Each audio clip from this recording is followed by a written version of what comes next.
to what extent your body can take instructions from you is the result of your achievement and whatever you put forth to making something happen. When it comes down to playing an instrument or playing the saxophone, the sound has to be in the mind first. The sound in the mind, the visualization of the inner ear, the inner jukebox, there's many different definitions of this. The clarity of that image, of that sound that you have in your mind, your body will end up working out a way to try to communicate that, to try to express that, to try to make that sound happen. And that is all dependent upon how strong you want that, how heavily you're influenced by certain people who have different tones and different sounds and shapes and colors on the saxophone. I consider the saxophone to have not 2 registers or 3 registers if you consider the harmonics, but I consider it to have 5 registers. There's the first octave on the saxophone, and you press the octave key. There's the second octave, then above the top F or the F sharp, it then goes into the harmonics.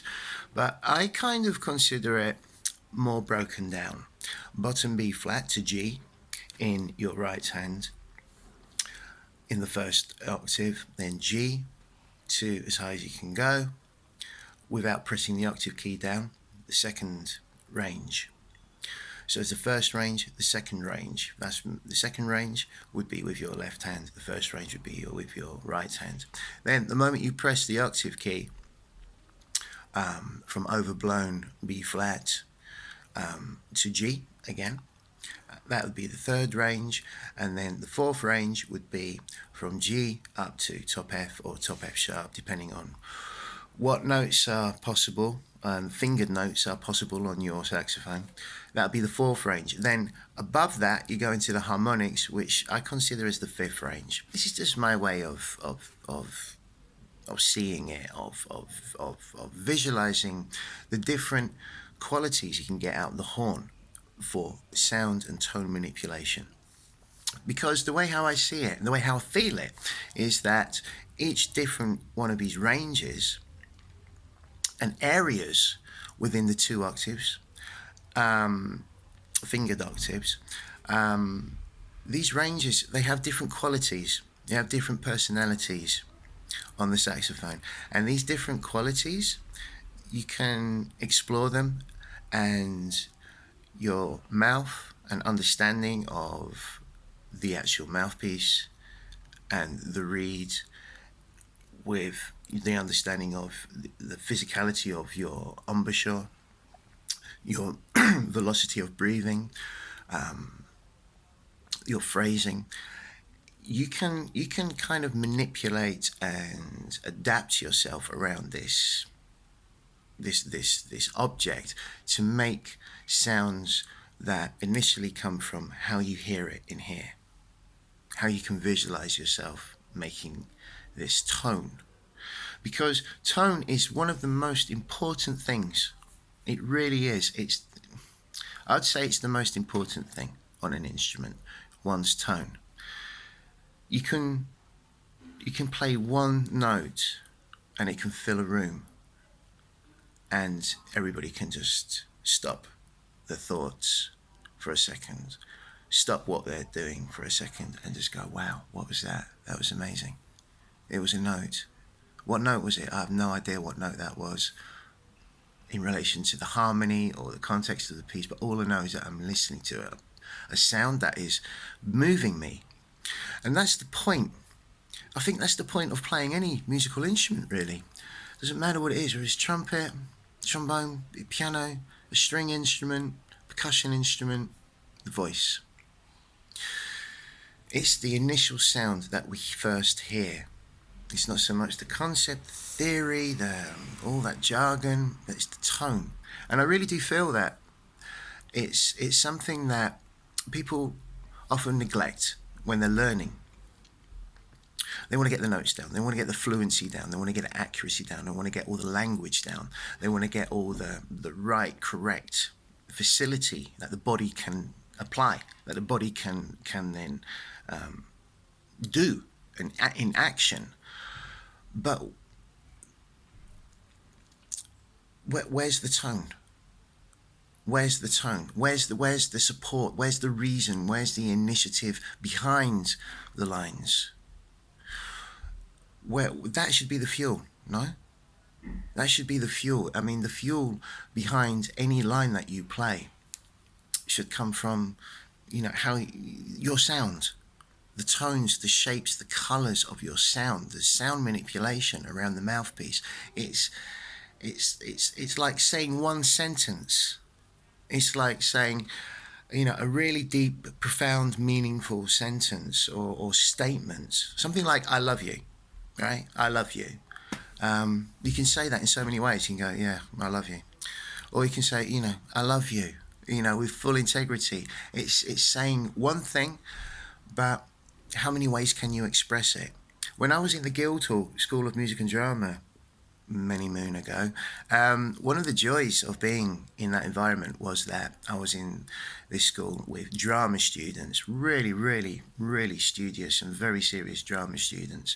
I was in the halls of residency at the time, and I made friends with these drama students.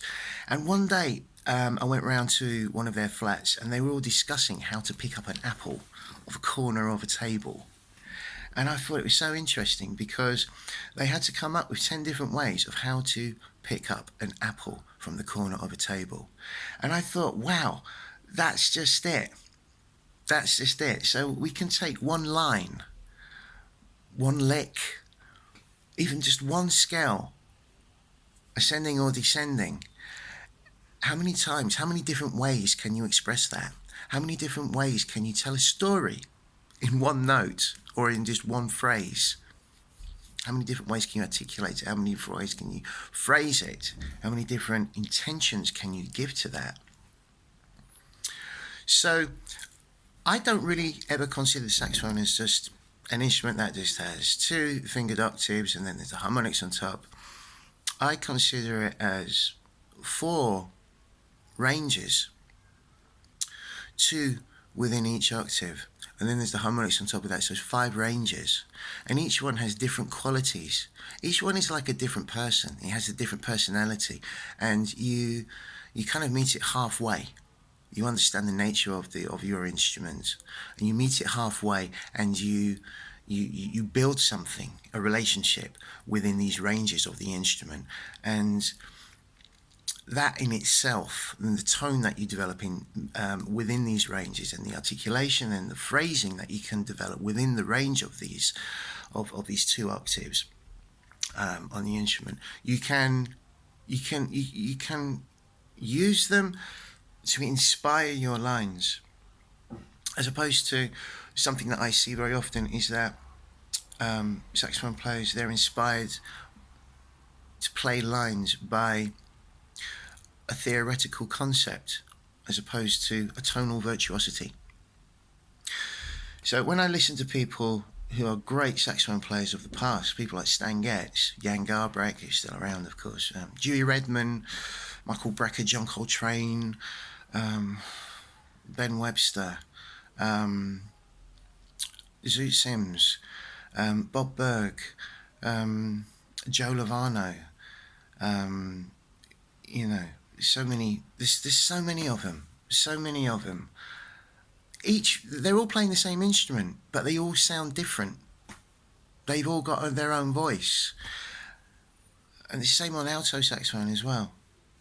I mean, there's a big difference between Cannonball Adderley's sound to Phil Woods' sound, to Dave Sanborn's sound, to Chris Hunter's sound, to your sound.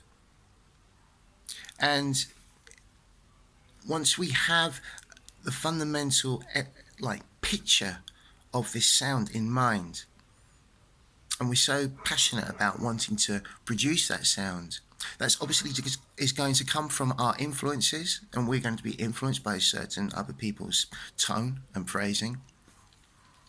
We can